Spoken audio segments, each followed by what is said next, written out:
All right, so there's subcortical structures that orient you towards novelty and prepare you for freezing or for attending. And the right hemisphere seems to be dominated by those systems.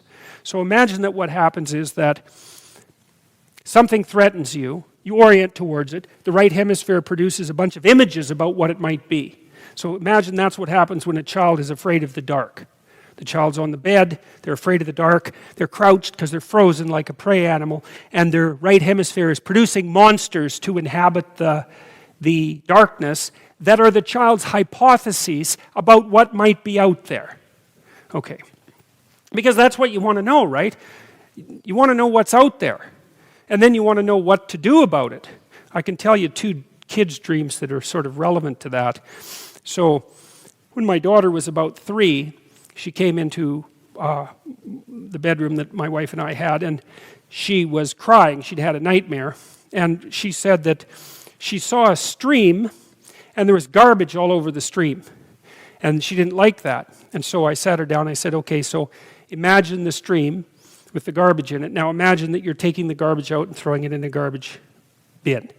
And so I got her to like visualize that, because that kind of puts her back in the semi-dream state.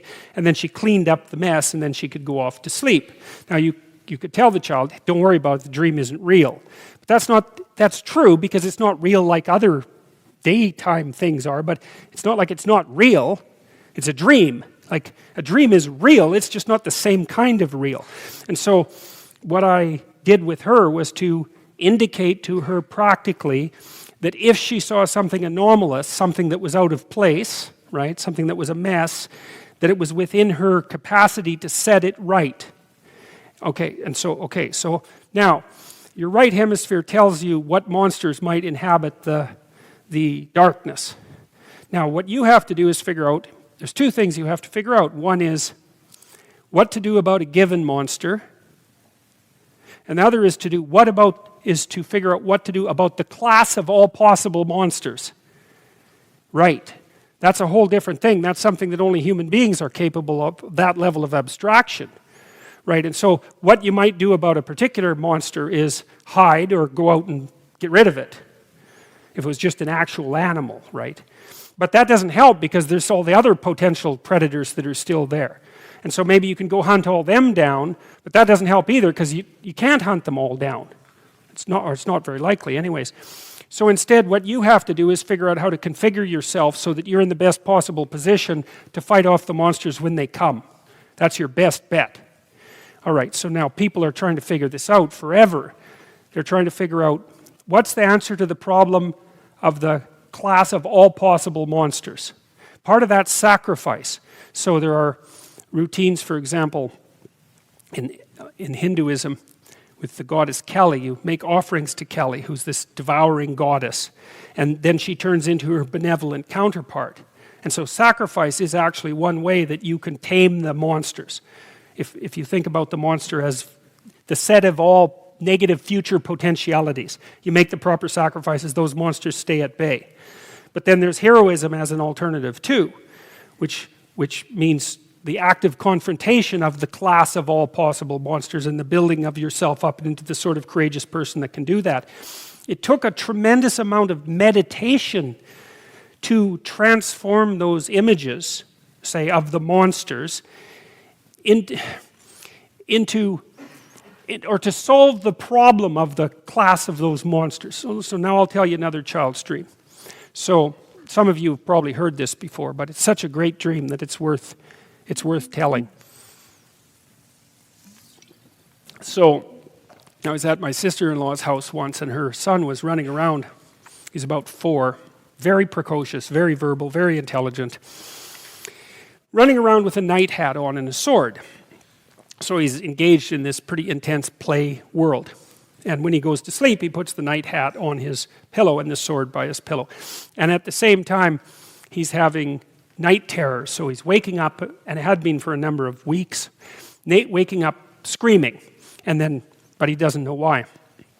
There's some things that aren't going so well in the household, and the parents get divorced shortly afterwards. Okay, so that's what's going on underneath, right?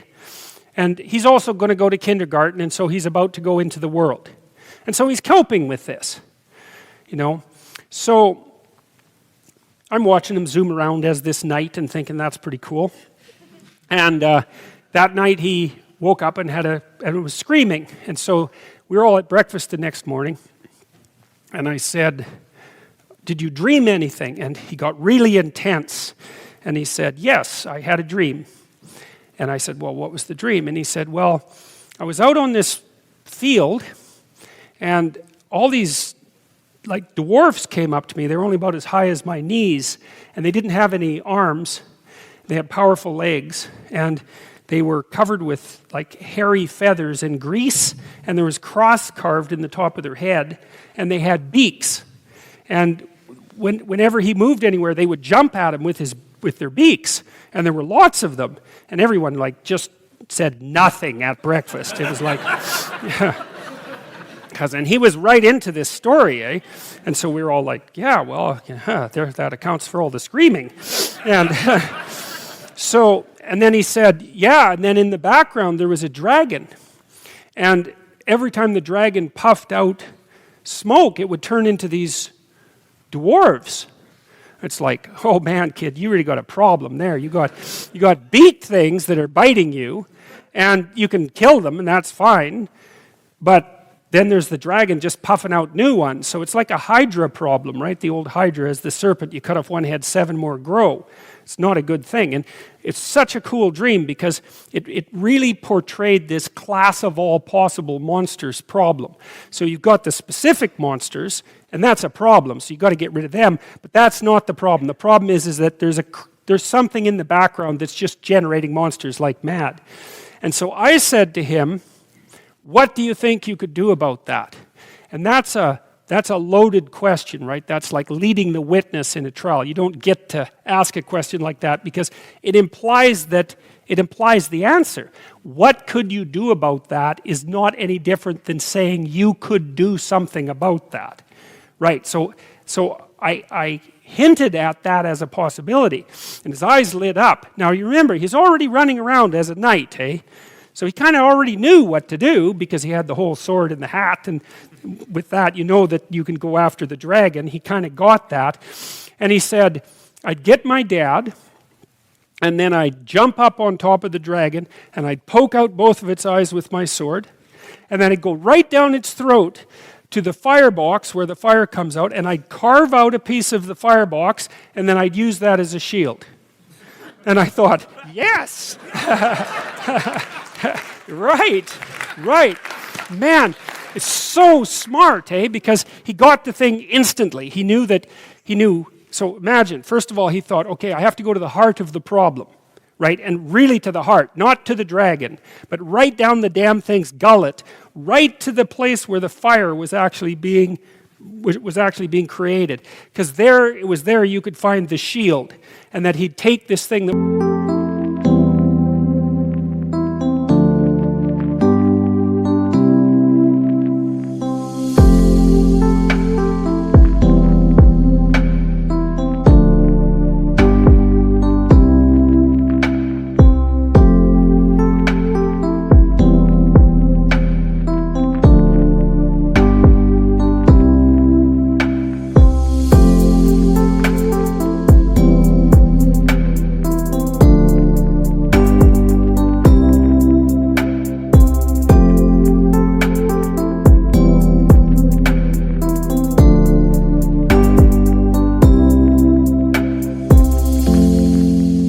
fireproof and make a shield out of it. And so that was just dead bloody perfect. It was so cool. And you think, well, how could a kid come up with that? And there's a bunch of answers. I mean, one is we know snake fear is innate. We know that now. There's been recent research that has demonstrated that. Okay, so, and we've been preyed on and been predators for a very long period of time. So the idea that, and I found something else interesting about the brain out about the brain recently too, in a book I was reading by Ray Kurzweil called How to Build a Mind. I think that's what it was called. It was quite a good book. So I think it was in that book, or it was in a neuroscience paper I was reading. Doesn't matter, but it was in one of those two places. So you know that Scanning technology has got more and more high resolution over the last few years, right? It just gets more and more high resolution all the time. And so people are now able to look at the microstructures of the brain in a way that hasn't been possible before. And so the old idea with the cortex basically was that the cortex was full of a bunch of neurons, and then when one neuron and another fired at the same time, they would wire together. And that's kind of how your brain learned to make connections.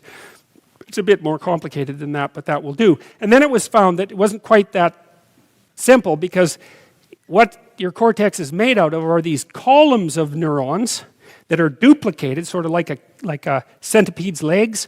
You know, it's very simple genetic code to add another set of legs to a centipede. It's sort of like that with your brain. It's made out of all these columns, and the columns are basically already quite wired up. And then as you learn, the columns wire together. Okay, so there's some pre-existent structure there, but there's more pre-existent structure than that was thought.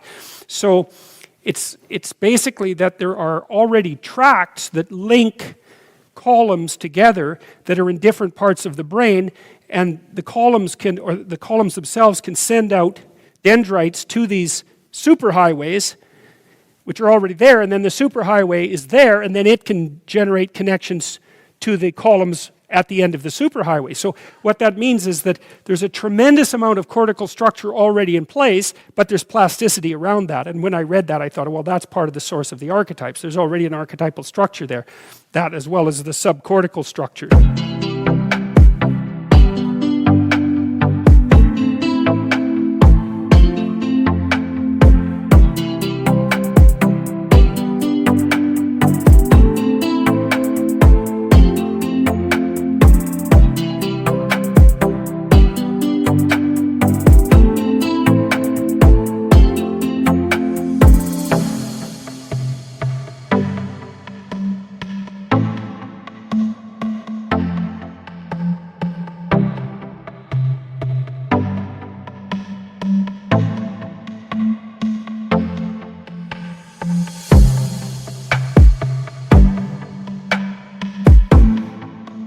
So you could say that, like, the kid already had within him not only the capacity to represent not only the monster, but the class of all possible monsters, and the fact that the problem wasn't monsters, the problem was that monsters could continually be generated, which is a way worse problem.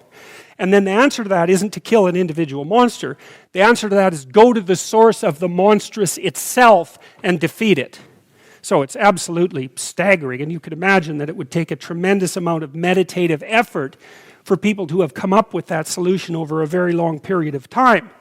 So now, the point of the representation is to formulate a picture of what it is that's the threat, so that you can then formulate a general all-purpose solution. And his night terrors went away. That was it. And I followed up with his mom, because it was really quite remarkable, the whole set of occurrences. You know, and he didn't have night terrors that night, even though he'd been having them nightly, and that was the end of them. Because he'd solved his problem.